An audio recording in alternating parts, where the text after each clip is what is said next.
A Werewolf Shifter Romance, written by Amelia Hart. Chapter 1. Signs of Belonging. The needle pierced through linen with precision born from years of necessity rather than passion. Beatrix kept her stitches small and even, the emerald thread forming delicate leaves along the collar of what would become some merchant's wife-prized possession. Her fingers moved without conscious thought, leaving her mind free to wander to places it should not go. To memories of laughter shared in secret, of small hands moving through air in patterns only two people understood. Moira had been gone for 13 years now, but some mornings Beatrix still woke expecting to see her younger sister curled beside her, dark hair spilling across the pillow they once shared. The ache never quite faded, though she had learned to carry it the way one carries old scars, present but no longer bleeding. The cottage felt too large for one person. It had felt that way since the rogue attack took her parents when she was 15, leaving her and 10-year-old Moira to fend for themselves among a pack that valued strength above all else.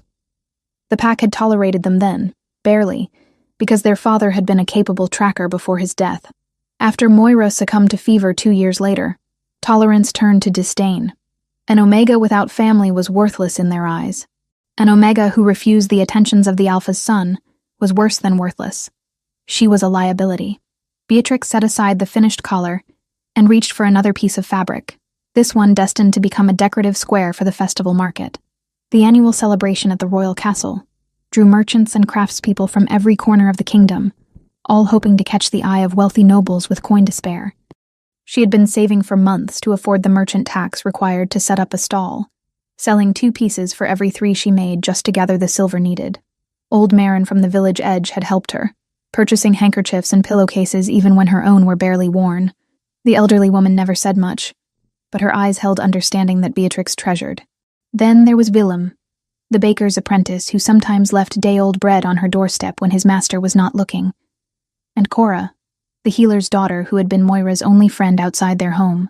These 3 had kept Beatrix from complete isolation, small kindnesses that meant more than they likely realized. Tomorrow she would leave before dawn, joining the caravan of villagers making the 2-day journey to the capital.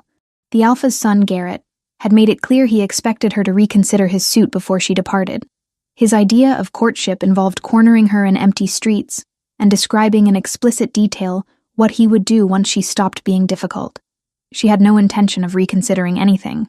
The festival represented escape, even if only for a handful of days. The sun dipped low, painting her small workspace in amber and shadow. Beatrix lit a candle and continued working, determined to finish 3 more pieces before sleeping. The festival began in 3 days. She would be ready. The royal castle rose from the mountainside as if the stone itself had decided to reach for the sky. Beatrix had never seen anything so massive, so deliberately imposing. The outer walls alone could contain her entire village twice over, and the towers seemed to pierce the clouds. Pennants bearing the royal crest snapped in the mountain wind, the silver wolf on black silk visible for miles. The market sprawled across the lower courtyard, a organized chaos of color and noise. Merchants called out their wares while nobles drifted between stalls with practiced disinterest, their fine clothes marking them as clearly as any spoken word. Beatrix arranged her embroidered goods with careful attention, making sure each piece caught the light. Her stall sat wedged between a spice merchant and a potter, both of whom had barely acknowledged her presence beyond cursory nods. She was Omega. They could smell it on her, that indefinable something that marked her as lesser in their hierarchy. It did not matter that her needlework rivaled anything the noble ladies produced. It did not matter that she had survived alone for years in a pack that would have gladly seen her gone. She was Omega, and that single fact defined how the world treated her. The morning proved slow. A few nobles paused to examine her work, but most moved on without purchasing. One lady did buy a set of handkerchiefs, paying the asking price without haggling, which Beatrix counted as a small victory. By midday, her coin purse held barely more than when she started, and doubt began creeping in. Perhaps this had been foolish. Perhaps she should have stayed in the village, should have accepted Garrett's suit, and resigned herself to a life of misery with a roof over her head. No, that path led nowhere worth going. Beatrix was nibbling on cheese and hard bread when the commotion began. The crowd shifted, bodies turning toward the inner courtyard where the royal family apparently planned to make an appearance. She could not see much from her position, but the excited whispers told her what she needed to know. The Alpha King himself was coming out to greet his subjects, likely accompanied by his daughter. Everyone knew about Princess Elowen, the girl who could not hear, could not speak, a peculiarity that had scandalized the kingdom when it became apparent. Some called it divine punishment for past sins. Others whispered darker theories involving curses and fairy meddling. The queen had died shortly after Elowen's birth 6 years ago, leaving the Alpha King to raise his unusual daughter alone. Beatrix felt an unexpected kinship with a child she had never met. Curiosity drew her from her stall. The spice merchant was too engrossed in counting his morning earnings to notice her absence, and the potter had disappeared entirely, likely to watch the royal procession himself.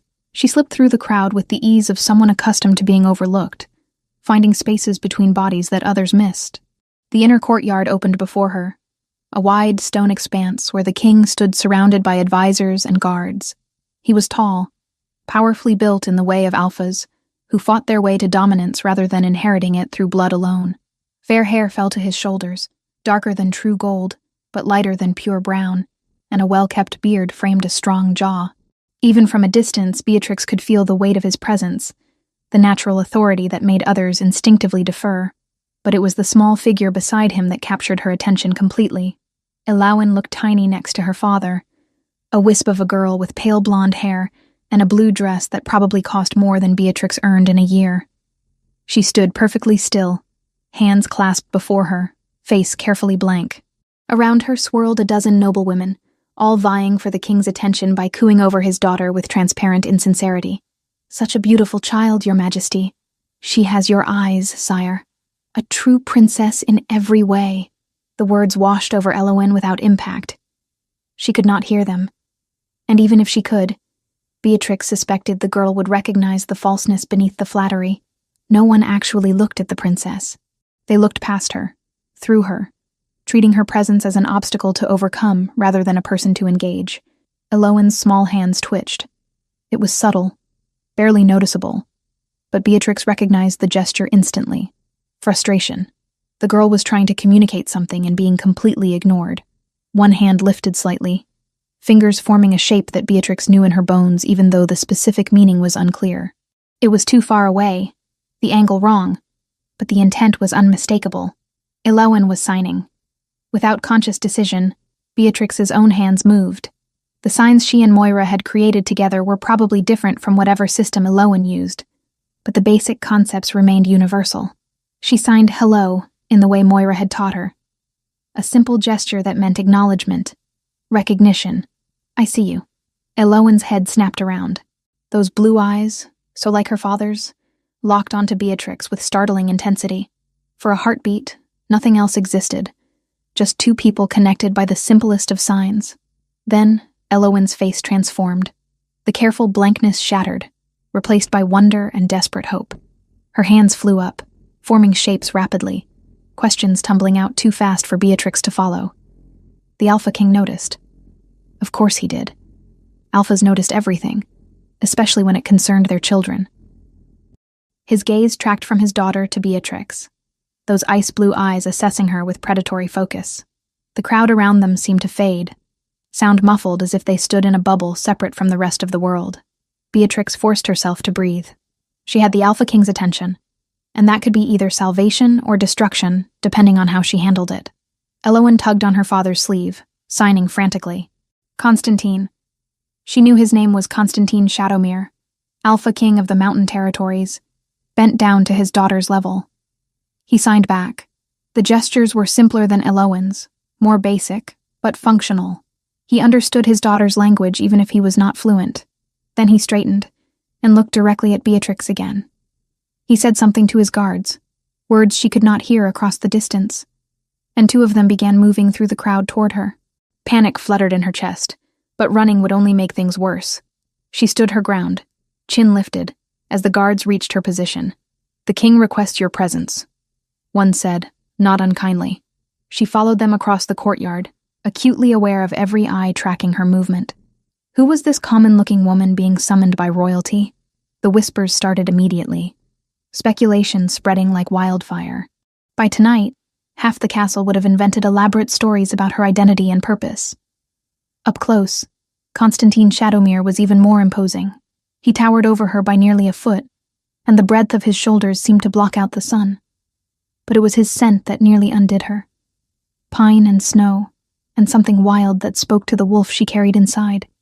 The beast that had never been strong but existed nonetheless. Alphas always smelled of dominance and power.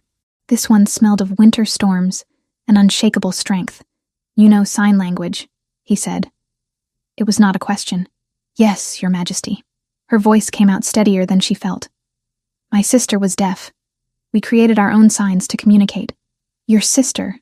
Something flickered in his expression, too quick to identify. "She is not with you?"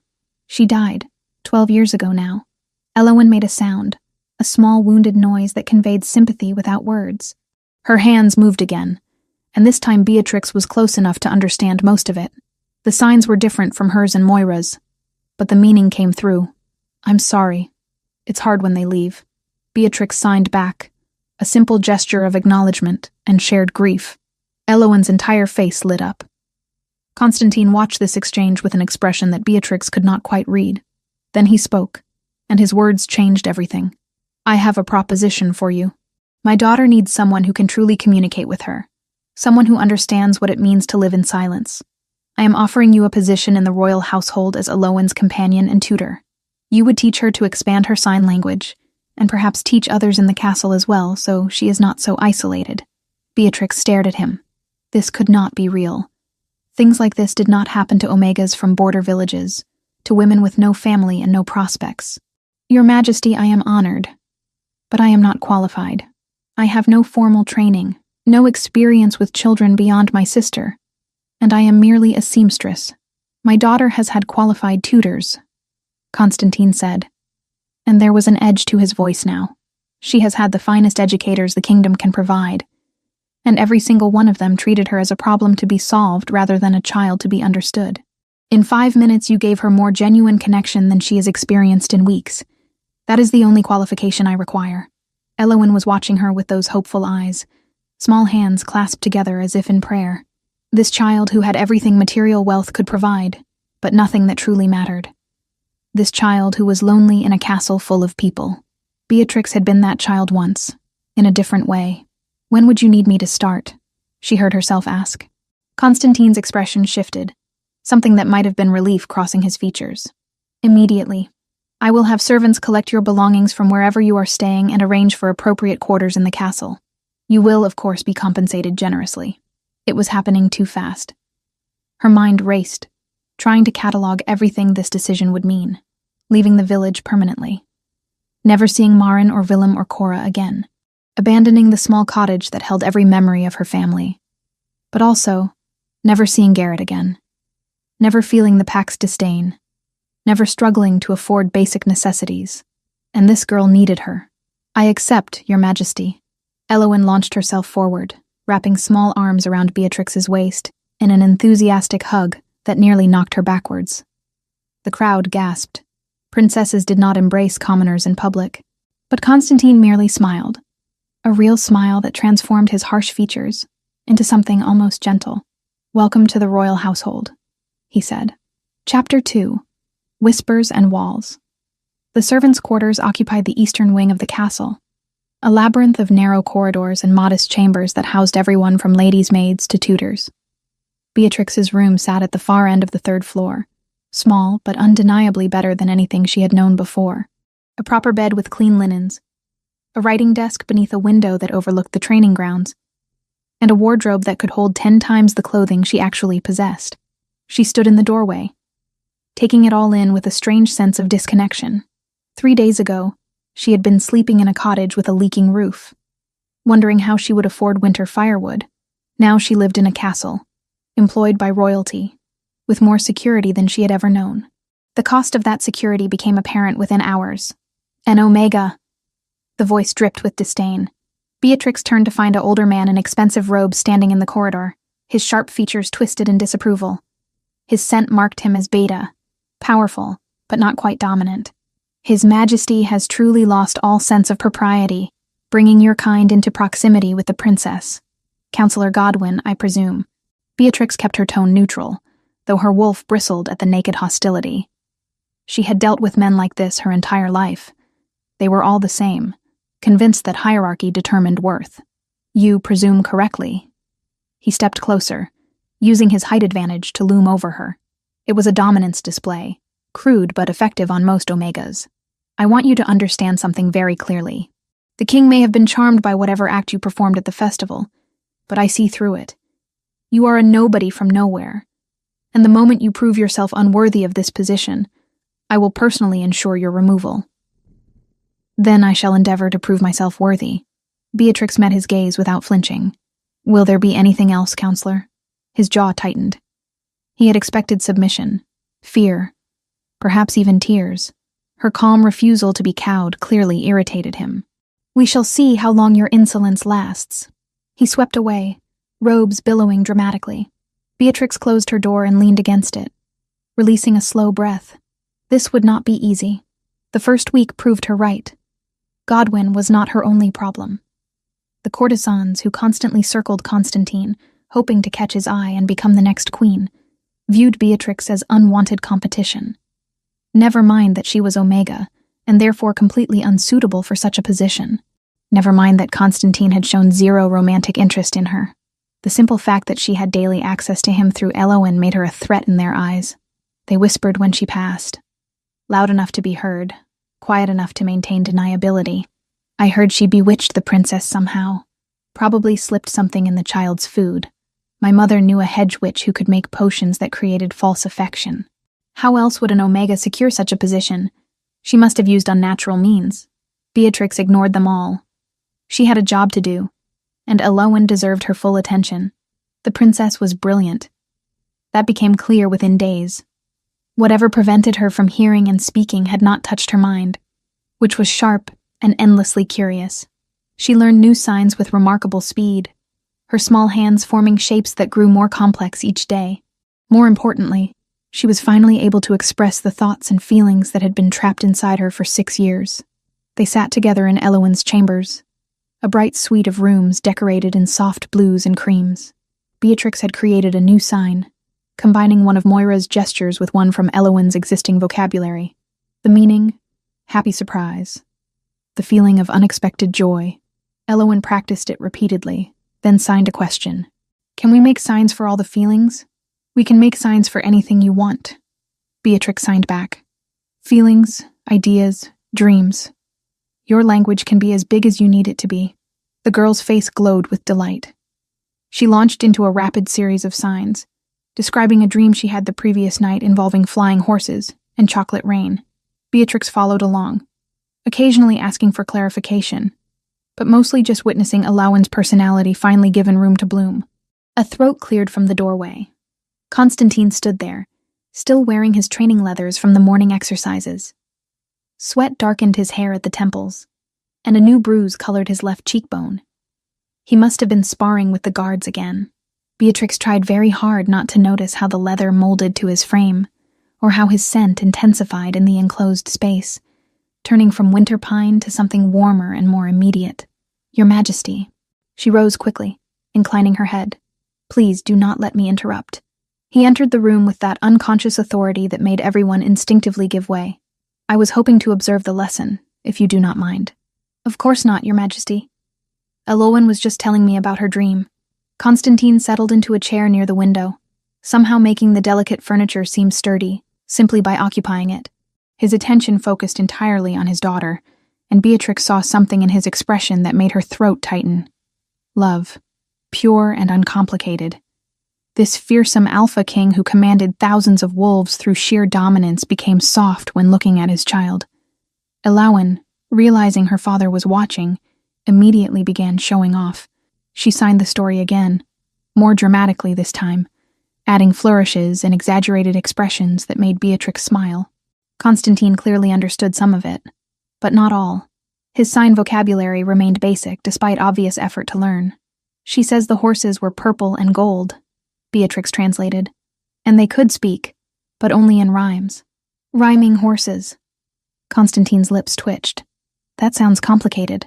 She says it was very complicated, and one horse got frustrated and started stomping, which made the chocolate rain turn into chocolate puddles. Father and daughter shared a grin, so similar despite their age difference. Then Elowen signed something that made Beatrix hesitate. What did she say? Constantine asked, noting the pause. She asked if you could learn to sign better so she could tell you stories without needing me to translate. Something flickered across his face, too quick to identify. Tell her I am trying, but I am not as clever as she is. Some things take me longer to learn. Beatrix translated. Elowen's response was immediate and emphatic. She says you are very clever, and she will help teach you if I teach her the signs first. That seems fair. Constantine stood, and the room suddenly felt smaller. He crossed to where they sat, kneeling down to Elowen's level. His hands moved slowly, forming signs that were simple but heartfelt. I love you. You make me proud. Elowen threw herself into his arms, a tangle of small limbs and blonde hair. Constantine held her gently, pressing a kiss to the top of her head. When he looked up, his gaze met Beatrix's, and for a heartbeat the world narrowed to just that connection. Those blue-gray eyes held something she could not name, something that made her pulse quicken and her wolf stir restlessly. Then he straightened, breaking the moment. Thank you, he said quietly, for giving me back my daughter. Your Majesty, I have done very little. Elowen's intelligence and spirit were always there, perhaps, but she had no way to share them before you arrived. He paused, as if weighing his next words. I wonder if you might join me for tea tomorrow afternoon. There are some matters regarding Elowen's education I wish to discuss. It was a reasonable request. Perfectly appropriate. Yet something in his tone suggested those matters were not the only reason for the invitation. Of course, Your Majesty. I would be honored. He left shortly after, taking his distracting scent with him. Beatrix released a breath she had not realized she was holding. The next afternoon brought the test Godwin had apparently been planning. Beatrix arrived for tea with Constantine, only to find the king's private study filled with people. 2 alphas from smaller packs, both bristling with aggression, stood on opposite sides of the room while their respective betas hovered nearby. Godwin lurked near the desk, wearing an expression of false concern. Ah, Miss Beatrix. Constantine's tone was carefully neutral, but she caught the warning in his eyes. I apologize for the change in plans. It seems we have a dispute that requires immediate attention, and Counselor Godwin suggested you might be able to assist. It was a trap. That much was obvious. Godwin wanted to see her fail publicly, to prove she was unsuitable for her position. The 2 alphas barely glanced at her, their attention fixed on each other with predatory intensity. The Redwood pack has been hunting in Ironwood territory, one alpha growled. He was shorter than his opponent, but broader, with scars marking his hands and face. They killed 3 elk that belonged to us by right. Your territory boundary is unclear, the other alpha shot back. He was younger, leaner, with nervous energy that suggested inexperience. The river moved after the spring floods. We hunted where we always hunt. The boundary has not changed in 50 years. Then perhaps it should change. Your pack is smaller now. You cannot use all that land. The temperature in the room dropped as both alphas began releasing dominance pheromones, trying to intimidate each other. Beatrix felt the pressure of it, that weight that made omegas want to curl up and submit. She pushed back against the instinct, keeping her spine straight. Your Majesty, she said clearly, may I speak with both alphas privately? Godwin scoffed. Privately? This is meant to be a mediation, not a secret negotiation. Nevertheless, Constantine's voice cut through the tension. I am curious to see Miss Beatrix's approach. Gentlemen, please accompany her to the adjacent room. You have 15 minutes. The alphas looked skeptical, but obeyed their king. Beatrix led them into a smaller chamber, closing the door behind them. Immediately both began posturing again, trying to establish dominance over each other and over her. Stop, she said quietly. Both alphas paused, surprised by her tone. You are both behaving foolishly, and you know it. This dispute is not about elk or territory. It is about pride.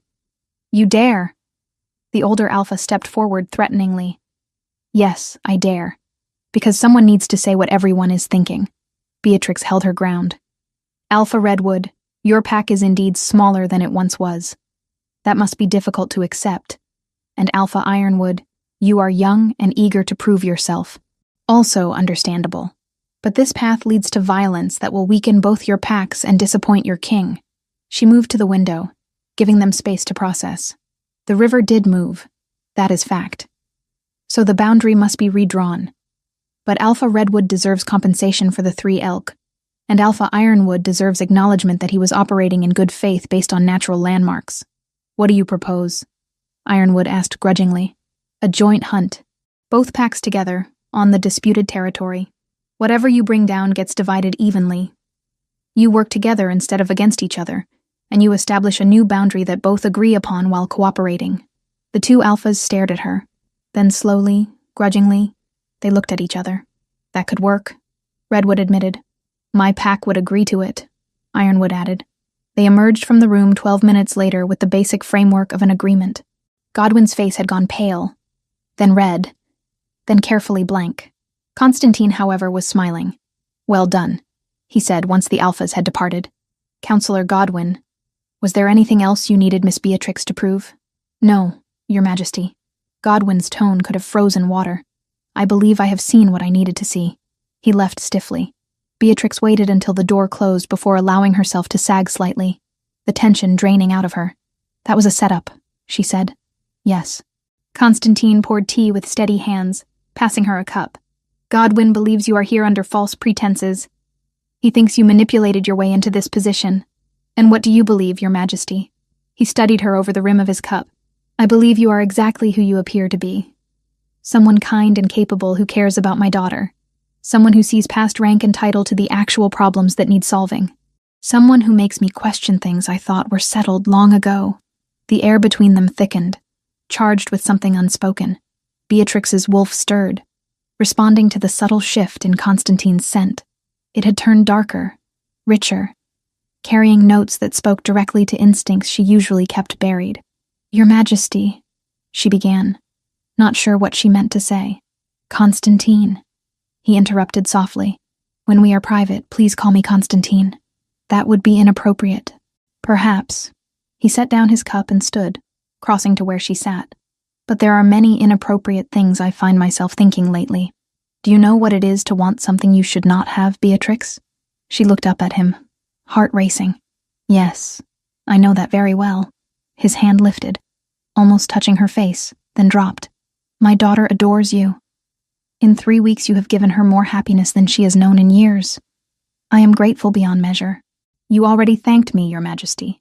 Constantine, he corrected, and I find one thanks insufficient. His voice dropped to something intimate and rough. You have given me back my daughter. That is a debt I can never truly repay. The moment stretched between them, weighted with possibilities neither could acknowledge. Then Constantine stepped back, his expression carefully neutral once more. You should return to Elowen. She will be wondering where you are. Beatrix stood on unsteady legs. Of course. Thank you for the tea. She fled before she could do something monumentally stupid, her wolf whining at the retreat. Behind her, she heard Constantine release a long, controlled breath. In the hallway, she pressed a hand to her chest, feeling her heart pound against her palm. This was dangerous. This was impossible. This was the Alpha King, and she was Omega. Nothing could come of the tension building between them. But knowing that, and believing it, were 2 entirely different things. Chapter 3. Threads of Longing. 3 months transformed everything and nothing at all. Elowen bloomed under Beatrix's patient guidance, her sign vocabulary expanding daily until conversations flowed with the ease of any spoken language. More remarkably, she had begun making sounds. Not words yet, just small vocalizations that suggested her voice existed somewhere beneath the silence. Beatrix encouraged each attempt without pressure, celebrating every hum and sigh as the victory it represented. The castle had become familiar in ways Beatrix never anticipated. She knew which corridors caught the afternoon sun, which servants could be trusted with secrets, and which courtesans would smile to her face while whispering poison behind her back. She had her own rhythm here, her own small place in the enormous machinery of royal life. What had not become familiar was the way her heart stuttered every time Constantine entered a room. You are spending too much time in your own head, Elowen signed during their morning lesson. The girl had become remarkably perceptive, reading Beatrix's moods with unsettling accuracy. I am focused on our lesson. Beatrix signed back, though the lie felt transparent. Elowen's expression turned mischievous. You are thinking about father. I most certainly am not. You make a face when you think about him. Like this. Elowen scrunched her features into an exaggerated mask of longing, That would have been hilarious if it were not so accurate. That is not my face. It is exactly your face. Elowen giggled, the sound breathy but genuine. She had been laughing more lately. Small bursts of joy that made Beatrix's chest ache with affection. The door opened without warning. Constantine stood there dressed for court in dark velvet and silver embroidery, looking every inch the powerful Alpha King. His gaze found Beatrix immediately, and something heated flickered in those blue-gray depths before he shuttered it away. "Ladies," he greeted. "I hope I am not interrupting." "Never, father." Elowen signed, then vocalized the word carefully. There. Constantine's expression transformed, pride and wonder mixing with something close to tears. He crossed to his daughter in 3 long strides, kneeling to pull her into an embrace. That was perfect, little one. Beatrix watched them together, her throat tight. This was what she had wanted. This connection between father and daughter. The fact that it made her feel increasingly like an outsider looking in was her own problem to manage. "I came to ask a favor," Constantine said, straightening but keeping one hand on Elowen's shoulder. His attention shifted fully to Beatrix, and the air seemed to thicken. "There is a formal dinner tonight with several regional alphas. I would like Elowen to attend, which means I need you there as well to interpret for her." It was not the first time he had made such a request. Over the past month, Beatrix had attended 3 dinners, 2 council meetings, and 1 excruciating musical performance, where Lady Cordelia had sung directly at Constantine while shooting venomous glances at Beatrix. "Of course, Your Majesty." "Constantine," he corrected quietly. They had been over this. In private, he insisted on his name. Beatrix complied, though using it felt dangerously intimate. "Constantine," she amended, and watched satisfaction flash across his features. "Wear something appropriate for formal court. I will send a dress to your chambers." "That is not necessary." Nevertheless, his tone brooked no argument. "I want you properly attired." There was something possessive in the way he said it. Something that made Beatrix's wolf perk up with interest. She forced the reaction down, maintaining her composure. "As you wish." He lingered a moment longer, gaze holding hers with intensity that bordered on improper. Then he tore himself away, leaving the room with that predatory grace she had come to associate with him. "You do make that face." Elowen sighed gleefully once her father was gone. Beatrix threw a cushion at her. The dress Constantine sent was far too fine. Deep green silk that brought out her eyes, with delicate silver embroidery along the bodice and sleeves. It fit perfectly, which meant he had been paying attention to her measurements. The thought made her skin flush with warmth that had nothing to do with the temperature. She braided her dark hair in a crown around her head, keeping it severe and practical, despite the elegance of the gown. When she looked in the polished silver mirror, a stranger stared back. Not quite a lady, but no longer a simple seamstress either. Something in between, undefined and uncertain. The formal dining hall glittered with candlelight and wealth. Long tables arranged in a U-shape accommodated perhaps 40 guests, all dressed in their finest. Beatrix recognized several faces from previous gatherings, including Godwin, who watched her entrance with barely concealed hostility. Constantine sat at the head table, commanding attention without effort. When he saw her, something flashed in his expression, gone too quickly to name but leaving heat in its wake. He rose, a courtesy that made everyone else scramble to their feet as well. "Miss Beatrix, please join us at the high table with Princess Elowen." Murmurs rippled through the assembled nobles. The high table was reserved for royalty and the most honored guests. Seating in Omega there was unprecedented, borderline scandalous. Beatrix felt every eye on her as she made her way to the raised platform where Constantine and Elowen waited. She took the seat between father and daughter, hyper-aware of Constantine's proximity. His scent wrapped around her, pine and winter, and something uniquely him that made her wolf whine with want. This was torture of the sweetest kind. Dinner progressed with multiple courses, each more elaborate than the last. Elowen signed questions about the various dishes, and Beatrix answered quietly, conscious of the attention focused on them. Constantine interjected occasionally, adding details or asking his own questions, creating an intimate bubble of conversation that excluded everyone else. "The princess seems quite attached to her companion," one alpha observed from down the table. His tone suggested disapproval. "My daughter has excellent judgment," Constantine replied coolly. "She recognizes quality when she sees it." The Alpha subsided, chastened. No one contradicted the king. Lady Cordelia, seated near Godwin, leaned forward with a smile that did not reach her eyes. Your Majesty, have you given more thought to the proposal from the Northern Territories? I hear their Alpha has a daughter of marriageable age. I have not, Constantine said flatly. Surely you must consider remarriage eventually. Another noble added. The kingdom needs stability, a queen, perhaps more heirs. Beatrix kept her face carefully neutral, though each word landed like a blow. Of course Constantine would remarry eventually. He needed political alliances, needed sons to secure his line. She was a temporary presence in his life, useful only as long as Elowen required her services. When I remarry, Constantine said, his voice carrying dangerous edges, it will be for reasons that satisfy me, not the kingdom's gossiping nobility.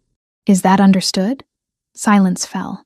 Then someone cleared their throat and changed the subject to hunting prospects for the coming season. Crisis averted. But the tension remained. Beatrix focused on her food, forcing down bites that tasted like ash. The delegation arrived 2 days later with little warning. 20 soldiers bearing the crest of the eastern reaches, led by an Alpha whose scent spoke of age and cunning. With them came a woman who could only be Lady Verity, dressed in crimson silk that displayed her considerable assets to maximum advantage. She was beautiful in the way court ladies were beautiful, calculated perfection from her golden hair to her practiced smile.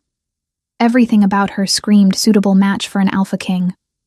Beatrix watched from a window as they arrived, Elowen pressed against her side. The girl had gone rigid, small hands clenched into fists. What is wrong? Beatrix signed. I do not like her, Elowen signed back. She smells wrong. You cannot smell her from here. I know anyway. Children had instincts adults learned to ignore. Beatrix filed away Elowen's reaction for future reference.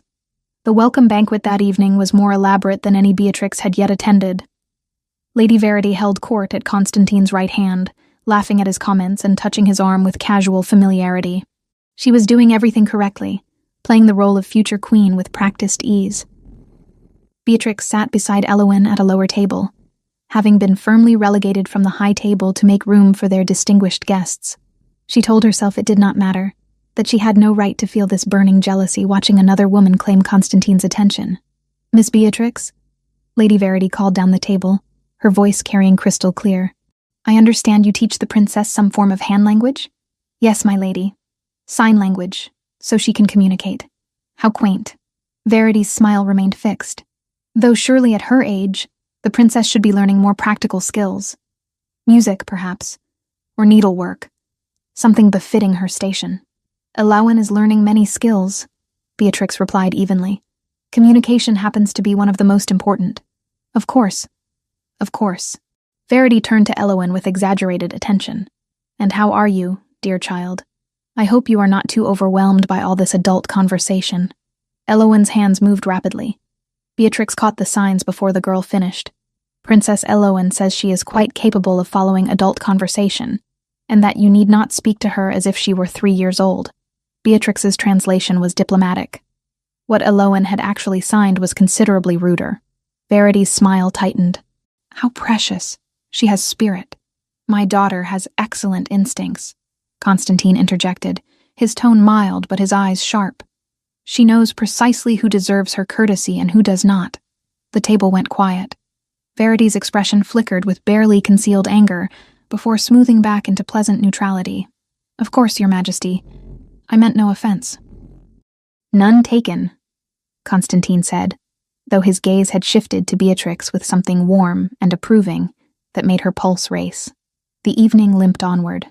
Verity recovered her composure quickly, redirecting her charm toward Constantine with renewed determination. She spoke of alliances and trade routes, of the benefits their union would bring to both territories. She was making a compelling case, Beatrix had to admit. Everything she offered made logical sense. Everything except the fact that Constantine looked at her with polite disinterest, while he looked at Beatrix like he was starving, and she was sustenance itself. The messenger arrived during dessert, stumbling into the hall with blood soaking his tunic and terror marking his scent. He collapsed at the foot of the high table, gasping for breath. Your Majesty, he managed. Rogues. The border villages. They came at dawn. Dozens of them. Coordinated attack. We could not hold them. Constantine was on his feet instantly. Which villages? Thornwood, Ashbrook, Rivers Bend. Beatrix's world tilted. Rivers Bend, her village, where Marin lived, where Willem worked, where Cora still tended the sick and injured. Send for Tavish, Constantine ordered, already moving. Ready the guard. We ride within the hour. Your Majesty, let me come with you. Alpha Verity's father stood. My men are fresh. We can provide additional support. Constantine barely glanced at him. Appreciated. Tavish will coordinate. His gaze found Beatrix across the chaos. Something passed between them. Understanding and shared urgency. Beatrix, take Elo into your chambers. Stay there until I return. She wanted to argue, wanted to beg to come with him, to see if anyone she knew had survived. But Alawan needed her, and Constantine needed to focus on the threat without worrying about their safety. Be careful, she said. The words inadequate. His jaw tightened. Always. Then he was gone, taking half the castle guard with him. The hall erupted into frightened speculation. Beatrix gathered Elowen close and fled to the relative safety of her chambers. They waited through the night. Elowen eventually fell asleep, curled against Beatrix's side, but sleep eluded Beatrix entirely. She kept seeing Marin's weathered face, Willem's shy smile, Cora's steady hands. They were the only ones who had shown her kindness when the world turned cold. They were the closest thing to family she had left. If they were gone, she had nothing remaining of her old life. Nothing but painful memories and the graves of people she had loved. Dawn came gray and cheerless. Elowen woke, signing questions Beatrix could not answer. They sat together in silence, waiting. Constantine returned at midday. She heard his heavy footfalls in the corridor before he knocked, recognized his scent beneath the smell of smoke and blood. She opened the door to find him hollowed out, exhausted in body and spirit. Tell me, she said. The villages were destroyed. We found survivors, perhaps 30 total from all 3 settlements. The rogues were organized, brutal. They hit fast and retreated before we could engage them properly. Did you? She could not finish the question. I do not know who survived from Rivers Bend specifically. The refugees are being brought to the castle for treatment and shelter. You can look for your people when they arrive. Relief and dread warred in her chest. Maybe they had survived. Maybe they were among the 30. Maybe she would not have to carry more grief. Constantine's hand lifted, cupping her face with a gentleness that contrasted his blood-stained appearance. I am sorry, Beatrix. I should have seen this coming. Should have reinforced those borders. You cannot predict everything. I am Alpha King. Protecting my people is precisely what I should do. His thumb brushed across her cheekbone, the touch sending shivers down her spine. You were one of those people once. I should have protected them better. They were standing too close. His scent wrapped around her, wild and desperate beneath the exhaustion. Beatrix could hear his heartbeat, could see his pupils dilate as something primal flickered across his features. Constantine, she whispered, warning and plea combined. He leaned closer. His free hand slid to the nape of her neck, fingers tangling in her hair. She felt the ghost of his breath against her throat, felt his lips brush her skin with barely restrained hunger. This was wrong. This was impossible. This was everything she wanted and could never have. His teeth grazed her pulse point, and Beatrix's entire world narrowed to that single sensation. He was going to mark her. Right here, right now. Consequences be damned. And she wanted it with desperate, aching need that obliterated every rational thought. Then Constantine jerked back as if burned, his expression horror-stricken. I cannot. Gods. Beatrix, I almost... He stumbled away from her, pressing his back against the opposite wall. I should not be here. This is not... You deserve better than this. Constantine, please. No. The word came out harsh. You deserve someone who can claim you properly. Someone who is not bound by politics and duty and the expectations of an entire kingdom. You deserve more than stolen moments and secret longing. You deserve everything, and I cannot give you that. He fled before she could form a response, leaving her alone with her racing heart and the phantom sensation of his teeth against her throat. Chapter 4. Moonlit Confessions. The refugees arrived in scattered groups over the next 2 days. Beatrix searched every haggard face, her heart sinking with each unfamiliar one. On the 3rd day, she found them. Marin, Willem, and Cora, all alive though bearing the marks of trauma. Relief hit her so hard she nearly collapsed. "Child," Marin whispered, pulling Beatrix into a fierce embrace. "We thought you were there, thought you had been killed. I was here. I am so sorry I was not there to help. You could have done nothing," Cora said quietly. Her healing hands were bandaged, burns marking her arms from pulling victims from burning buildings. They came too fast, too organized. This was not random violence. Willem nodded agreement, his usually cheerful face grim. They knew exactly where to strike, which houses held families, which held supplies. Someone told them our layout. The implication settled heavy in Beatrix's gut. This had been planned, coordinated. But by whom, and why target border villages specifically? She ensured her friends received proper quarters and medical attention, then went to find Constantine. He was in his study with Godwin and several advisors, maps spread across the massive oak table. "Your Majesty, might I have a moment?" Constantine looked up, and something flickered in his eyes when he saw her. "Gentlemen, we will continue this later." The advisors filed out. Godwin lingered, his gaze sharp and assessing. "Miss Beatrix, how fortunate that you were not in your village when the attack occurred." "Fortunate indeed, Counselor. Some might say suspiciously fortunate." "Godwin." Constantine's voice carried warning. "Do you have something to say?" "Only that the timing seems remarkable, Your Majesty.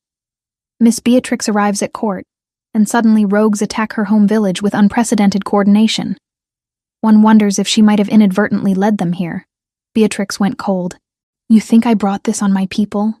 "I think nothing without evidence," Godwin replied smoothly. "But evidence should be gathered, should it not, Your Majesty?" Constantine's jaw tightened. "Begin your investigation, Counselor. But tread carefully. I will not tolerate baseless accusations." Over the following week, Godwin's investigation became increasingly intrusive. He questioned Beatrix repeatedly about her movements before arriving at court, about anyone who might have followed her, about whether she had contact with rogues. She answered everything honestly, but his suspicion never wavered. Then evidence emerged. A letter, supposedly written by Beatrix to an unknown contact in the rogue camps, discussing castle defenses and optimal times for attacks on border villages. The handwriting was close to hers, but not quite right. The paper was wrong, too fine for anything she could afford. But Godwin presented it to Constantine with triumphant certainty. "The evidence speaks clearly, Your Majesty. She has been feeding information to our enemies." Beatrix stood before Constantine's desk, her heart hammering. "That is not my letter.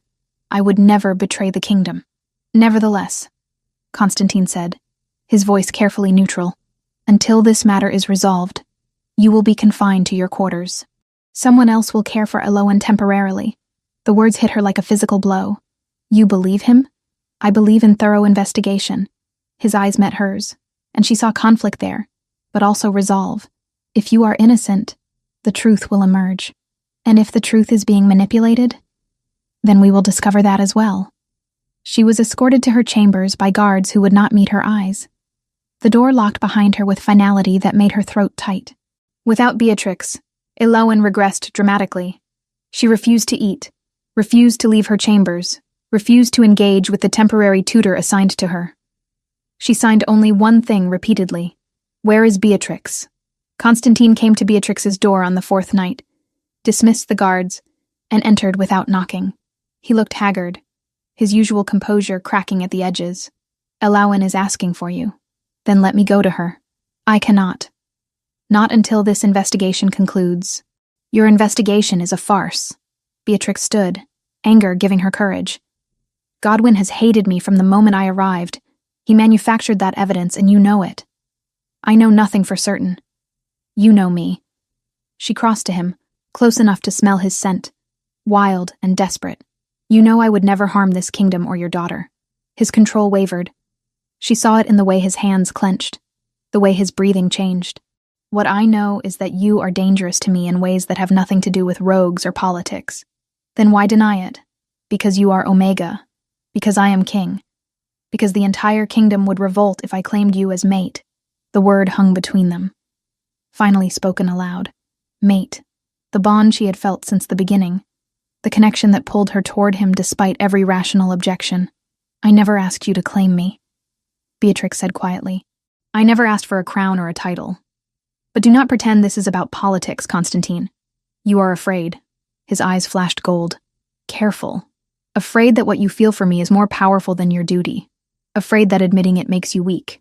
You would rather hide behind impossible excuses than risk being vulnerable. He moved so fast she barely tracked it, backing her against the wall with his body. His hands bracketed her head, caging her in, and his scent turned dark with want. You think I am afraid? His voice was gravel, barely controlled. I am terrified. Terrified that if I claim you, I will never let you go. Terrified that my need for you will overshadow everything else. Terrified that you deserve better than a king who cannot give you everything you are owed. I want you, she whispered. Not a king, not a title, just you. His forehead dropped to hers, breath mingling. Beatrix, claim me or release me, but stop this torture of hovering between. The moon rose outside her window, full and bright, calling to every wolf in the kingdom. Constantine's control shattered visibly. His lips found hers in a kiss that was more claiming than question, demanding and desperate. Beatrix responded with equal hunger, her hands fisting in his shirt, pulling him closer. His teeth grazed her throat, finding the spot where her pulse hammered wildly. One bite and she would be his, irrevocably bound. She tilted her head, offering, wanting it despite the consequences. Then he wrenched away, putting the width of the room between them. His chest heaved, eyes wild and gold-rimmed. I cannot. Gods help me, I cannot do this to you. You deserve someone who can claim you openly, who can give you the honor you are owed. I am too selfish, too bound by duty. You should hate me for wanting you this much while refusing to have you properly. Constantine, please. No. The word was final. I will prove your innocence. Tomorrow, I will announce it publicly and ensure Godwin never threatens you again. But this, he gestured between them, this cannot happen. For your sake more than mine. He left her alone with her racing heart, and the taste of him still on her lips. Dawn brought vindication. Tavish, the captain of the guard, had apparently been investigating independently. He presented Constantine with evidence of discrepancies in Godwin's case, proof that the letter had been forged, witnesses who contradicted key elements of the accusation. Constantine called a court assembly. Every noble in the castle attended, sensing drama. He stood before them all, radiating authority, and announced Beatrix's complete innocence. Godwin was forced to publicly apologize, his face mottled with barely suppressed rage. Furthermore, Constantine continued, his gaze finding Beatrix in the crowd, anyone who questions Miss Beatrix's loyalty or position in this household will answer to me personally. She has my complete trust and protection. The declaration was unmistakable. He might not claim her as mate, but he was marking her as under his protection nonetheless. It was not what she wanted, but it was something. Lady Verity and her delegation departed that afternoon without ceremony, their political alliance proposal quietly withdrawn. Apparently, Constantine's obvious devotion to an Omega companion made him unsuitable for their family's ambitions. Beatrix stood with Eloan watching the carriages leave, the girl's small hand clasped firmly in hers. Are you staying? Eloan signed. Yes. Beatrix signed back. Always.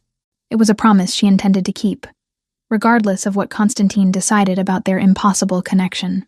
Chapter 5. Blood and Bonds. Tavish found Constantine in the weapons room, where the king often went when he needed to think. The captain of the guard carried himself with unusual tension, his scent sharp with urgency. Your Majesty, we need to speak. Privately. Constantine dismissed the two guards sharpening swords in the corner. Once they were alone, Tavish pulled out a leather journal, its pages filled with notes and observations. I have been investigating the rogue attacks independently, Tavish began without preamble. The coordination, the timing, everything pointed to inside help. I finally found the connection. Godwin has been in contact with Alpha Hrothgar of the Northern Reach for months. They are planning a coup. Constantine's hand stilled on the sword he had been examining. Explain. Hrothgar wants the throne. Godwin wants revenge for every slight he believes you have dealt him over the years. They plan to poison you during the next council meeting, make it look natural.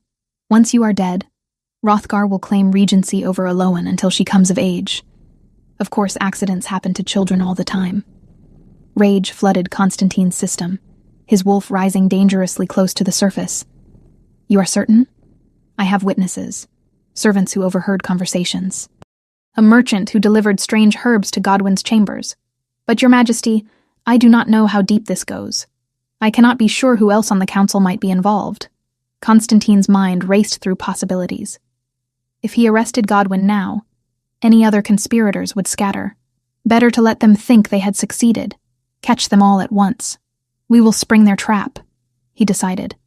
"Let them believe they have won, then crush them completely. That is dangerous, Your Majesty. If anything goes wrong, then I trust you to protect Elowen." Constantine met his captain's eyes. "I need to discuss this with someone who understands the court dynamics better than either of us. Someone who has been watching from the outside." "Miss Beatrix?" "Yes." Tavish's expression shifted to something approving. "She is clever, that one. And loyal. The servants speak well of her, which tells me more than any investigation could." Constantine found Beatrix in the library with Elowen, both absorbed in a book about ancient wolves and their magic. His daughter looked up when he entered, her face brightening. "Father, Beatrix says the old wolves could speak mind to mind even in human form. Is that true?" "Some could." Constantine signed back, his skills having improved considerably over the months.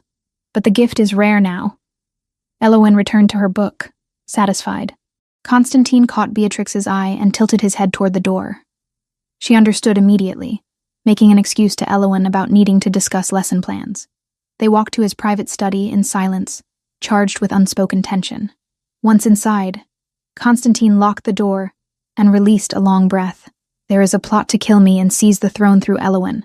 Beatrix went pale, but her voice remained steady. "Tell me everything." He did. She listened without interruption, her sharp mind clearly working through implications. When he finished, she began pacing, hands moving restlessly. "Godwin will present the poison as a gift," she said. "Something celebratory to avoid suspicion.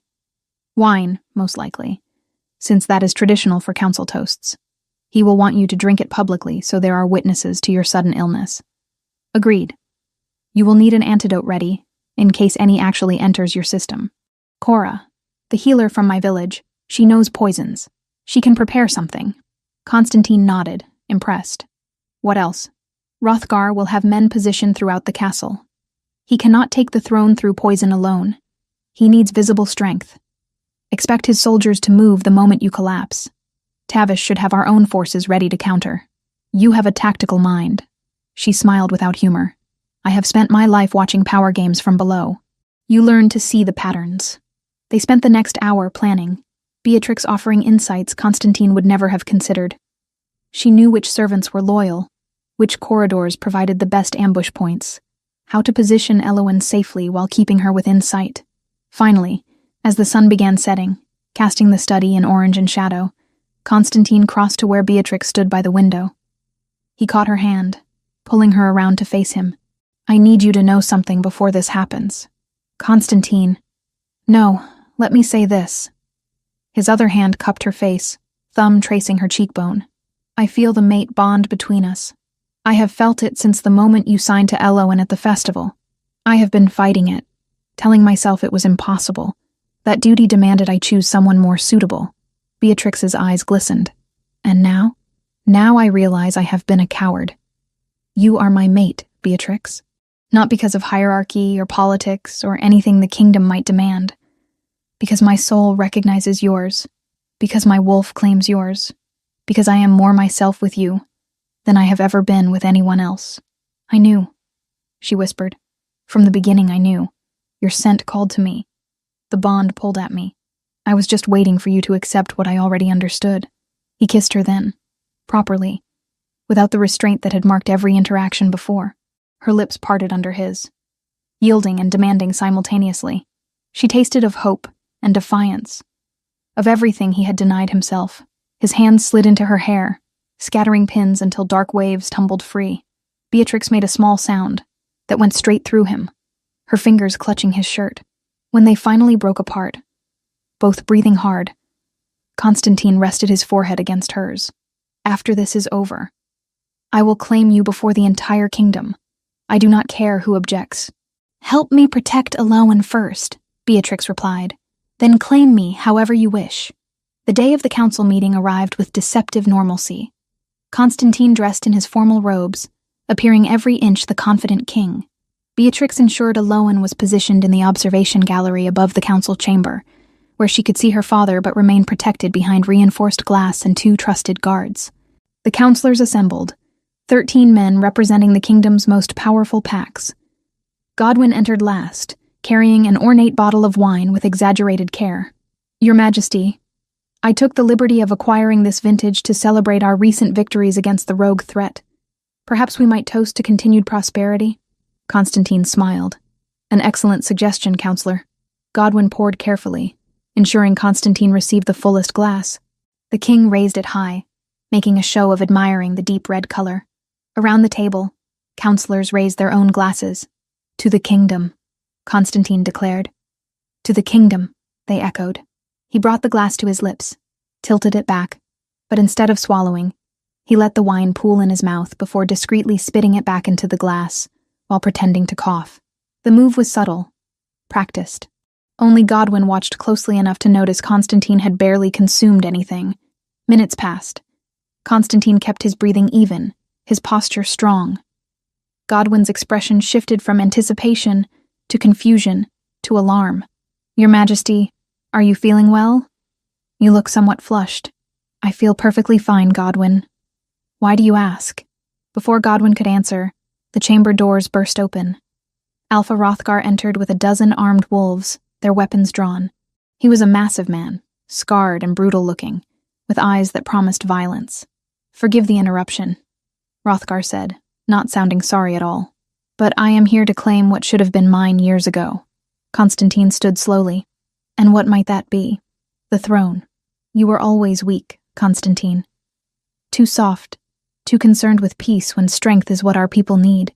With you dead, and your daughter under my protection, I will restore this kingdom to its proper glory." "Interesting plan. One problem, though." Constantine's smile turned predatory. "I am not dead." Hrothgar's eyes widened as Tavish and 20 castle guards emerged from concealed positions, surrounding the traitors completely. The loyal counselors scrambled back, shock evident on their faces. "You knew," Godwyn breathed. "Of course I knew. Did you truly believe I would not notice my own counselor plotting against me?" Constantine's voice dropped to a growl. "You have one chance to surrender," Hrothgar snarled, his body beginning to shift. "I will take what I want by force." The transformation rippled through him, bones cracking and reforming until a massive gray wolf stood where the man had been. His soldiers shifted as well, the chamber filling with snarling beasts. Constantine shifted in response, his own wolf larger and darker than any present. The battle exploded into chaos. Above in the gallery, Elowen pressed against the glass, her small hands flat against the barrier. Beatrix held her shoulders, trying to shield her from the worst of the violence below. Then Beatrix smelled him. Godwyn, moving through the servants' passages, heading toward the gallery. He was desperate, cornered, and he knew his only chance was leverage. "Stay here," Beatrix signed to the guards. "Protect her." She shifted into her wolf form, smaller than most but quick and determined. She positioned herself between Elowen and the door just as Godwyn burst through. "You!" he snarled, still in human form. "This is your fault. If you had never come here, none of this would have happened. You chose betrayal," Beatrix signed, though he could not understand. She growled instead, the message clear. Godwyn lunged for Elowen. Beatrix intercepted him, teeth sinking into his arm. He screamed, trying to shake her off, but she held firm. They crashed into furniture, Godwyn trying desperately to reach the princess while Beatrix defended with everything she had. His fist connected with her ribs, pain exploding through her side. But she did not let go. Could not let go. Elowen was signing frantically, trying to help, but Beatrix needed her to stay back. Tavish burst into the room, taking in the scene instantly. He grabbed Godwyn from behind, wrenching him away. Beatrix released her hold, stumbling back, tasting blood. "Chain him," Tavish ordered his men. "His Majesty will deal with him personally." Below, the battle had ended. Constantine stood over Hrothgar's broken body, his wolf form streaked with blood but victorious. The traitor wolves were either dead or surrendering, those counselors who had remained loyal stepping forward to affirm their allegiance. Constantine shifted back to human form, accepting a robe from Tavish. His eyes immediately sought the gallery, finding Beatrix's wolf form. Even from this distance, he could see she was injured. He ran. By the time he reached the gallery, Beatrix had shifted back, clutching her ribs. Elowen knelt beside her, small hands moving frantically. "Mama hurt. Help Mama." The word stopped Constantine in his tracks. "Mama," Elowen had spoken. Her first word, given not to him but to the woman who had shown her nothing but love and patience. Then Elowen spoke again, her voice rough and uncertain but unmistakable. "Mama."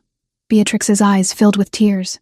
She pulled Elowen close despite her injuries, pressing a kiss to blonde hair. "I am all right, little one. I am all right." Constantine knelt beside them, gathering both into his arms. His mate and his daughter, the two people who mattered more than any throne or kingdom. They were safe. Everything else could wait. Chapter 6. Crown and Claiming. 3 weeks had passed since the battle that nearly destroyed everything. The castle bore witness to transformation. Wounds both literal and political, slowly healing under careful attention. Godwyn sat in exile, stripped of title and land, his name spoken only as warning. Hrothgar's death had sent ripples through the northern reach. But his successor, a younger cousin with more pragmatism than ambition, sent emissaries bearing formal apologies and renewed pledges of loyalty. Beatrix's ribs healed under Cora's skilled care, the bruises fading from purple to yellow to nothing. Through it all, Constantine remained close, his presence a constant reassurance that sent her wolf purring with contentment. He made no secret of his devotion anymore, and the castle buzzed with speculation about when, not if, he would make his claim official. Elowen's transformation proved even more remarkable than physical healing. The girl who had spoken her first word during crisis now spoke freely, her voice gaining strength and confidence daily. She still preferred signing, the language feeling more natural to her fingers than her tongue, but she no longer lived trapped in silence. On the morning of the council meeting that would determine their future, Elowen climbed into Beatrix's bed before dawn, small hands finding hers in the darkness. "Are you scared?" the girl asked, her voice sleep-rough but clear. "Terrified," Beatrix admitted honestly. "Father says brave people feel fear, but act anyway." Elowen snuggled closer. "You are the bravest person I know, Mama." That word still made Beatrix's chest ache with overwhelming emotion. She had not asked for it, had never presumed to claim such a title. But Elowen had given it freely and repeated it constantly, as if making up for years of silence with declarations of love. "You make me brave." Beatrix signed and whispered simultaneously, a habit they had both adopted. "You and your father, both." The council chamber filled early, every regional alpha in attendance along with their primary advisors. The air thrummed with tension and curiosity. Some faces showed open hostility, others guarded neutrality. But a few, particularly the younger alphas and several betas who had witnessed the battle firsthand, displayed something close to respect. Constantine entered last, and the room fell silent. He wore formal robes of deep midnight blue embroidered with silver wolves, his crown a simple circlet of dark metal that somehow made him look more powerful rather than less. His gaze swept the assembly, measuring, assessing, then found Beatrix standing in the observation gallery beside Tavish and Elowen. The connection between them sparked visible even across the distance, undeniable and raw. "Honored alphas, esteemed council members," Constantine began, his voice carrying effortlessly through the stone chamber. 3 weeks ago, traitors attempted to destroy this kingdom from within. They failed because loyal wolves stood firm. Today, I ask you to be equally steadfast as we face not external enemies, but internal prejudices that have weakened us for generations. Murmurs rippled through the crowd. Several alphas exchanged meaningful glances. "I intend to take a maiden queen," Constantine continued, "as is my right and responsibility to this kingdom. That mate is Beatrix, formerly of the River's Bend Pack, currently guardian and tutor to Princess Elowen." The explosion of voices was immediate and predictable. Several alphas surged to their feet, protest written across their faces. "She is Omega. This is madness, Your Majesty. The kingdom requires strength at the throne. What message does this send to our enemies? That we value nothing but sentiment over strategic alliance?" Constantine let them shout themselves hoarse, his expression never changing. When the noise finally subsided, he spoke with deadly calm. "Are you finished?" "Because I have things to say, and I would prefer not to waste time repeating myself over your bleeding." The insult landed hard. Several alphas bristled, but none dared interrupt again. "You speak of strength as if it is measured solely by hierarchy rank. How many of you stood against Hrothgar when he invaded this chamber? How many raised weapons to defend my daughter when Godwyn threatened her?" Constantine's gaze swept the room, and several wolves had the grace to look ashamed. Beatrix did. An Omega without formal combat training positioned herself between a child and a traitor, fought until she bled, and won. That is strength. If you cannot recognize it, the failing is yours, not hers. "But your majesty," one of the older alphas ventured, his tone more respectful, "there is precedent to consider. We have never had an Omega queen. The other kingdoms will view it as weakness, will see opportunity to test us." "Let them try," Constantine said flatly. "Any kingdom foolish enough to test our borders will discover exactly how strong we are. Or have you all forgotten that Beatrix also mediated the dispute between Redwood and Ironwood pacts? That her diplomatic solution saved us from internal conflict? Strength comes in many forms. Only the foolish ignore that truth." Movement in the gallery drew attention. Elowen descended the stairs, her small figure commanding attention despite her size. She reached the center of the council floor and turned in a slow circle, making sure every alpha could see her clearly. Then she spoke, her voice carrying with surprising power. "Why should Mama not be queen? She saved me. She taught me to speak. She loves this kingdom more than people who were born here." The chamber went absolutely silent. The miracle of the voiceless princess speaking in defense of her chosen mother was not lost on anyone present. "Are you afraid because she is Omega?" Elowen continued, signing as she spoke. "Or because she is better than you expect? Because she does not need rank to have power?" Direct hit. Several alphas looked genuinely struck by the accusation. Tavish stepped forward from his position, drawing all eyes. He knelt on one knee, fist over heart. "My blade is hers, as it is my king's. I saw her courage. I witnessed her wisdom. If Constantine Shadowmere claims her as mate and queen, then I acknowledge her right to both titles." One by one, the warriors who had fought alongside them in the battle followed Tavish's lead. 10 guards, then 15, then 20, all kneeling in formal pledge. The gesture carried weight that speeches could not match. A beta counselor stood slowly, his weathered face thoughtful. In the oldest records, before pacts grew large and hierarchy became rigid, Omegas served as advisors and mediators. They were valued for different strengths than combat prowess. We have forgotten much in our pursuit of martial power alone. Ancient history proves nothing about current need. Another alpha protested, though his convictions sounded shaken. "No," Constantine agreed, "but current action does. I am not asking permission. I am informing you of my decision. Beatrix is my mate, chosen by fate and claimed by choice. Whether you acknowledge her as your queen is your decision, but know this: any who raise voice or weapon against her raises them against me. Choose your path carefully." The threat hung heavy in the air. Several alphas shifted uncomfortably, weighing ambition against survival instinct. Finally, the eldest alpha in the chamber, a grizzled veteran who had served Constantine's father, rose with deliberate slowness. "I remember when your father took the throne, boy.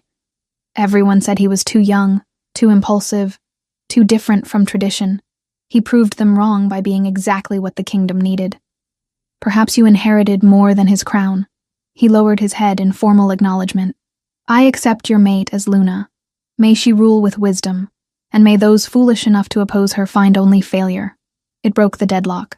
Not everyone acquiesced immediately, but enough voices joined the elders that opposition became untenable. By the time the council session ended, Constantine's claim stood unchallenged, if not universally celebrated. That evening, in the privacy of his chambers, Constantine finally allowed his control to slip. He pulled Beatrix into his arms with shaking hands, burying his face in her hair. "I would have abdicated," he whispered. "If they had refused to accept you, I would have walked away from the throne." "No, you would not have," Beatrix replied gently. "You love this kingdom too much, and I would never ask that sacrifice. It would not be sacrifice.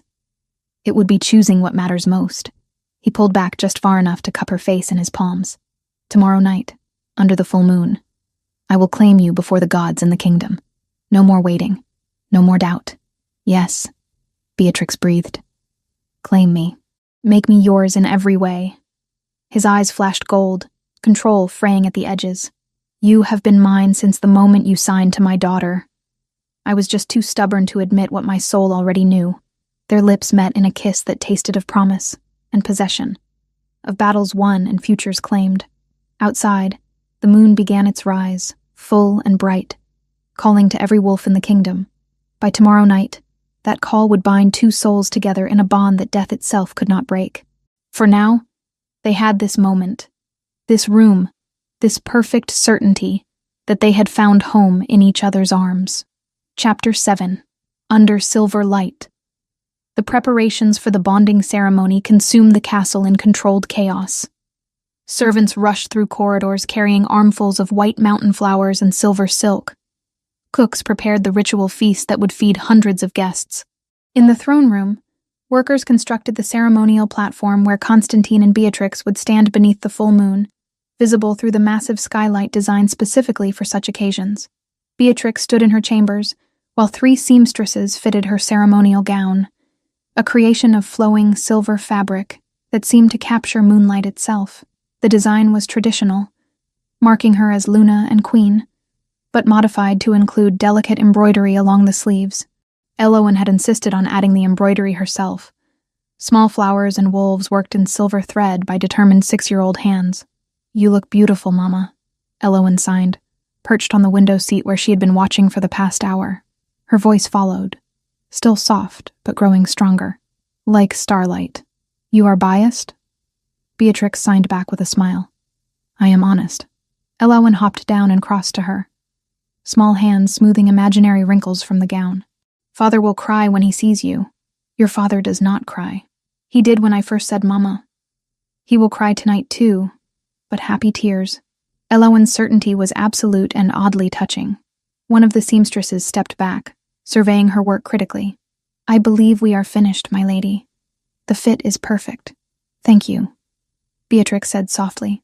Being addressed as my lady still felt strange, though she supposed she should grow accustomed to it. After tonight, her title would be higher still. Queen, Luna, mate to the Alpha King, the weight of it pressed down on her shoulders. But Elowen's small hand slipping into hers provided grounding. This was real. This was happening.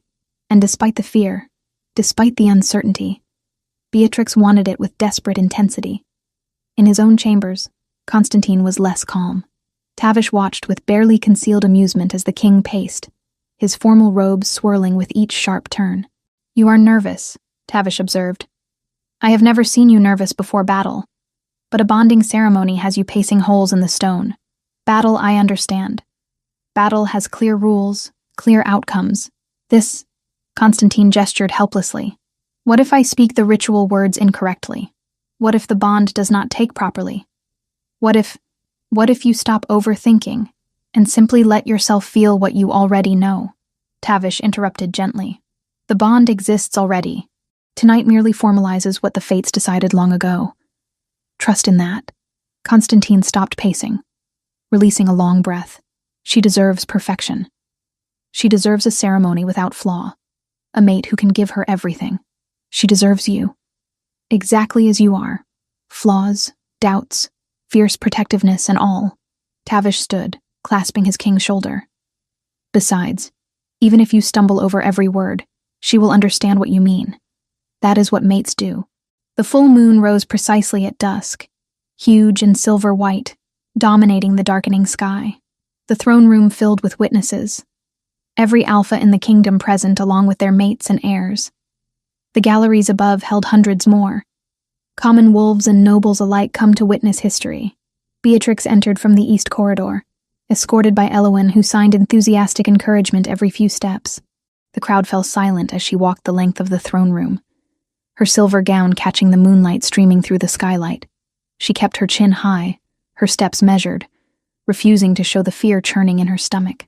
Constantine waited on the ceremonial platform, and when their eyes met, everything else faded. His expression held wonder and possession in equal measure. his scent wrapping around her even from a distance. He wore formal robes of midnight blue embroidered with silver wolves, his crown replaced temporarily by a simple circlet of moonstone. She climbed the steps to join him, Elowen releasing her hand reluctantly before taking her place beside Tavish in the front row. The witnesses pressed close, forming a circle around the platform but maintaining respectful distance. The ritual elder stepped forward, an ancient female wolf whose authority transcended rank. She had performed bonding ceremonies for 3 generations of kings, her presence lending weight and legitimacy to the proceedings. "We gather under the full moon to witness the bonding of souls," she began, her voice surprisingly strong. "Constantine Shadowmere, Alpha King of the Mountain Territories, and Beatrix of Riversbend, chosen mate and Luna. Let any who would challenge this union speak now." Silence stretched taut. Beatrix held her breath, half expecting someone to voice objection despite the council's earlier acceptance. But the silence held, broken only by the wind whistling through the skylight. "Then we proceed." The elder turned to Constantine. "Speak your claim, Alpha King. Let all present witness your choice." Constantine took Beatrix's hands in his touch warm and grounding. His voice carried clear and strong through the chamber. "I claim Beatrix as my mate, chosen by fate and affirmed by will. She is my equal in all things, my partner in rule and life. I offer her my protection, my loyalty, my soul. What was mine becomes ours. What I am becomes ours. From this night until death and beyond, we are one." The traditional words, spoken for centuries, but his eyes held personal promise that went deeper than any ritual. Beatrix felt the mate bond flare between them, recognizing the claim and responding. "Speak your acceptance, Luna. Let all present witness your choice." Beatrix's voice shook slightly at first, but strengthened as she spoke. "I accept Constantine as my mate, chosen by fate and affirmed by will. He is my equal in all things, my partner in rule and life. I offer him my loyalty, my heart, my soul. What was mine becomes ours. What I am becomes ours. From this night until death and beyond, we are one." The bond sang between them, powerful and absolute. "Then by the authority granted me by the old gods and the pack laws, I recognize this bond." The elder lifted her hands skyward, calling to the moon. "Seal your claim, Alpha King. Mark your mate, that all may know she belongs to you as you belong to her." Constantine pulled Beatrix close, one hand cradling her neck, tilting her head to expose her throat. His eyes flashed gold, wolf rising to the surface. "Mine," he breathed. Then his teeth sank into her pulse point. The pain was sharp and immediate, but it transformed instantly into pleasure so intense, Beatrix gasped. The mate bond completed with a snap she felt in her bones, in her blood, in her very soul. She clung to Constantine's shoulders as sensation overwhelmed her, their scents mingling until she could not tell where hers ended and his began. When he pulled back, blood marked his lips, but his expression held only reverence. "Forever mine, forever yours," Beatrix whispered. "Mark him in return," the elder instructed. "Let the bond be equal and whole." Beatrix shifted to her wolf form in a fluid movement, smaller than Constantine's wolf but no less determined. She reached up on hind legs, her teeth finding the same spot on his throat, marking him as he had marked her. The bond solidified completely, unbreakable and eternal. When she shifted back, Constantine caught her, supporting her trembling body. The witnesses erupted in howls, every wolf present voicing approval. The sound shook the castle walls, echoing through the mountains, announcing to every pack in the territory that their king had claimed his mate. Elowen rushed forward, wrapping her arms around both of them. "You are family now. Really, truly family. We were always family," Beatrix signed, then said aloud for all to hear. "From the moment I met you, we were family." The feast that followed lasted deep into the night. Long tables groaned under the weight of food and drink, music filled the halls, and wolves in both forms celebrated with abandon. Beatrix found herself surrounded by well-wishers, some genuine, others clearly still uncertain, but unwilling to show open disrespect. She handled each interaction with grace, Constantine always at her side, his hand never leaving hers. The mark on her throat throbbed with pleasant awareness, a constant reminder of their bond. Near midnight, As the celebration showed no signs of slowing, Constantine leaned close to whisper in her ear, "I believe we have fulfilled our public duties. Shall we retire?" Heat flooded through Beatrix at the implication. Yes. They slipped away quietly, though not quietly enough to escape Elowen's knowing grin or Tavish's approving nod. The walk to Constantine's chambers seemed endless, anticipation building with each step. Once inside, Constantine locked the door with deliberate care. "You are my mate," he said wonderingly, crossing to her. "My Luna. My queen. Mine in every way. Yours," Beatrix confirmed, reaching for him. "Show me what that means." He did, with hands and lips and whispered promises, claiming her completely as moonlight poured through the windows, and their bond pulsed with shared pleasure. They learned each other thoroughly, taking time to discover what made the other gasp and shudder. When they finally joined, the bond flared so bright, Beatrix thought she might shatter from it. Afterwards, wrapped in each other's arms, Constantine traced the mark on her throat with gentle fingers. "I should have claimed you months ago. We needed to walk this path at our own pace." Beatrix pressed a kiss to his chest, right over his heart. "We are here now. That is what matters. Here, and never letting go." He pulled her closer, possessive even in tenderness. "Sleep, my Luna. Tomorrow we begin our reign together." Beatrix drifted off with his heartbeat steady beneath her ear, the mate bond humming contentment, and the certain knowledge that she had finally, truly, found home.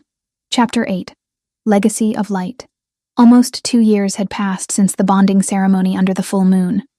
The kingdom had transformed in ways both subtle and profound, blooming under the joint rule of Constantine and Beatrix, like flowers after winter snow.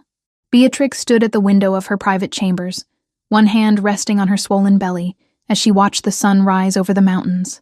4 months pregnant with twins, if Cora's predictions proved correct.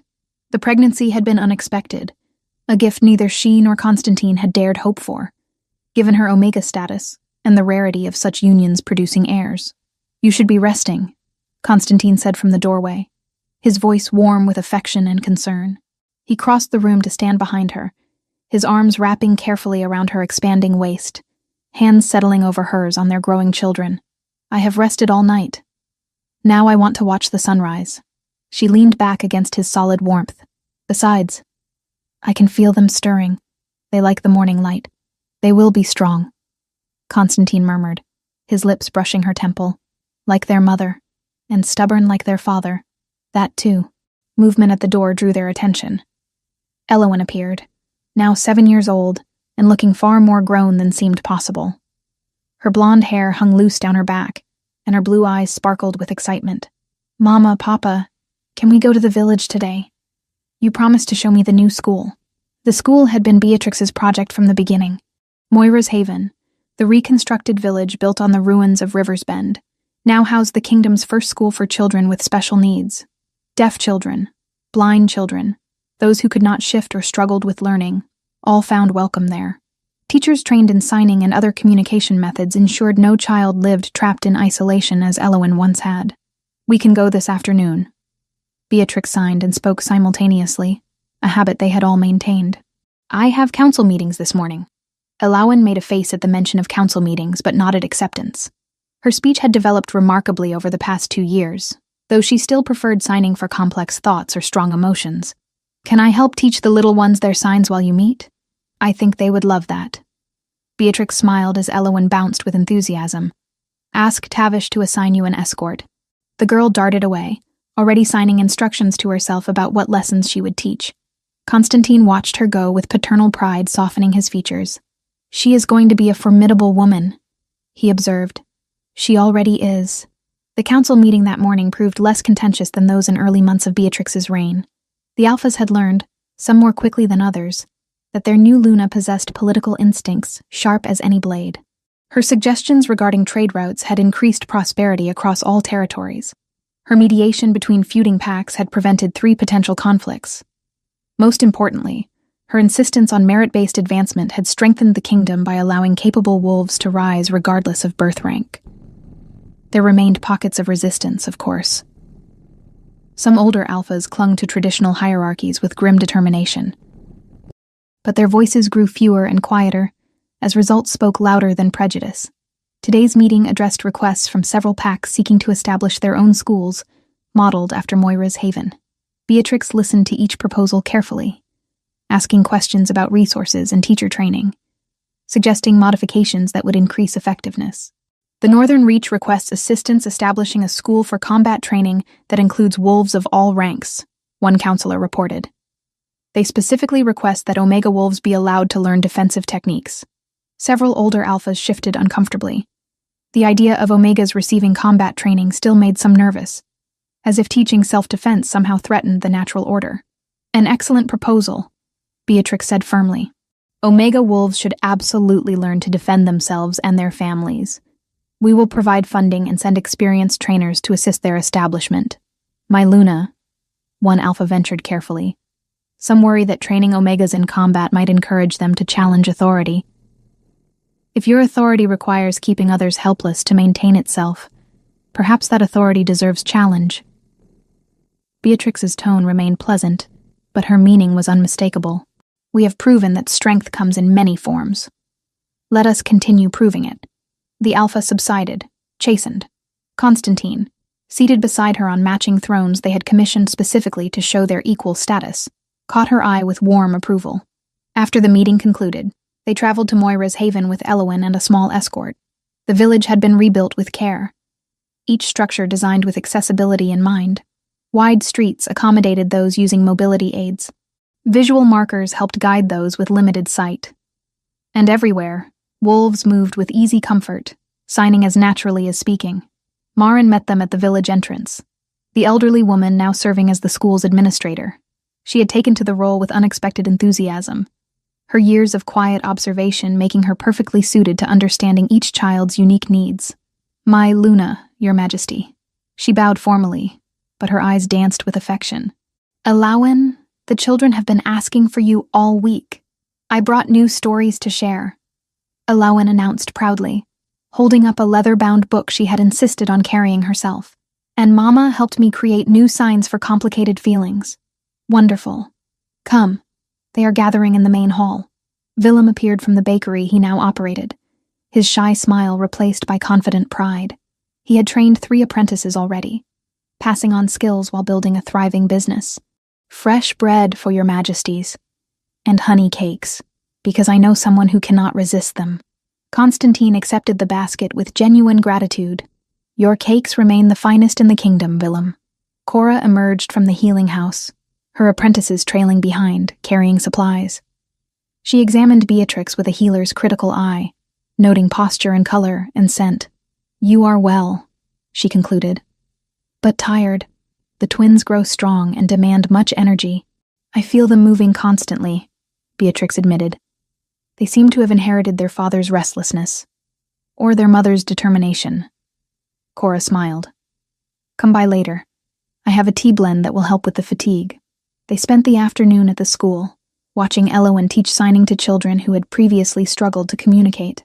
Beatrix felt tears prick her eyes as she witnessed a small boy sign his first complete sentence, his mother sobbing with joy beside him. This was what they had built together. Not just a kingdom with strong borders and profitable trade, but a place where every wolf had value regardless of rank or ability. A place where children like Elowen, like Moira, like Beatrix herself, would never again feel worthless or invisible. That evening, back at the castle, they gathered in the family chambers. Elowen sat cross-legged on the floor, reading aloud from her book, while Beatrix and Constantine reclined on the sofa, his hand resting protectively on her belly. The princess learned that true strength came not from magic or crowns, Elowen read carefully, but from the courage to be kind when the world demanded cruelty. Beatrix felt the twins shift beneath Constantine's palm, responding to Elowen's voice. He smiled, that rare, unguarded expression he reserved for these private moments. They recognize their sister's voice already, he murmured. Of course they do. She talks to them constantly. Beatrix covered his hand with hers. They will grow up knowing nothing but love and acceptance. We are giving them a different world than either of us knew. A better world. Later, after Elowen had fallen asleep and Constantine had carried her to bed, he returned to find Beatrix at the window again, watching moonlight paint the mountains silver. You are thinking about Moira, he said. reading her mood with mate bond accuracy. She would have loved this, would have loved seeing what her signs became, how many children they help now. Beatrix leaned into his embrace. I wish she could have met Elowin. They would have been such good friends. She is part of everything you built. Every child who learns to sign, every family who reconnects through communication. That is Moira's legacy as much as yours. And yours. You could have chosen a mate who brought political alliance and military strength. Instead, you chose me. I chose my mate. Fate chose you. I simply had sense enough to listen. He turned her to face him, hands cupping her face with infinite gentleness. You gave me back my daughter. You gave this kingdom justice and compassion. You gave me a family I never thought to have again. How could I possibly regret any choice that led me to you? The twins kicked sharply, making them both laugh. Constantine dropped to his knees, pressing kisses to Beatrix's swollen belly and signing greetings to the children within. Your father is ridiculous. Beatrix signed to the twins, though they could not yet see her hands. Your mother is perfect. Constantine signed back, rising to claim her lips in a kiss that still made her dizzy even after 2 years. Outside, snow began to fall, the first of winter drifting down to blanket the kingdom in white. Inside the castle, the royal family stood warm and safe, bound by love stronger than any political alliance, any tradition, any prejudice that had tried to keep them apart. The kingdom prospered under their rule. The Pax grew stronger through unity rather than hierarchy. And in the hearts of two people who had found each other against all odds, hope bloomed eternal, that they had built something lasting. Something good. Something that would endure long after they themselves had passed into memory. They were home. They were together. And that, more than crowns or kingdoms, was all that truly mattered. The end.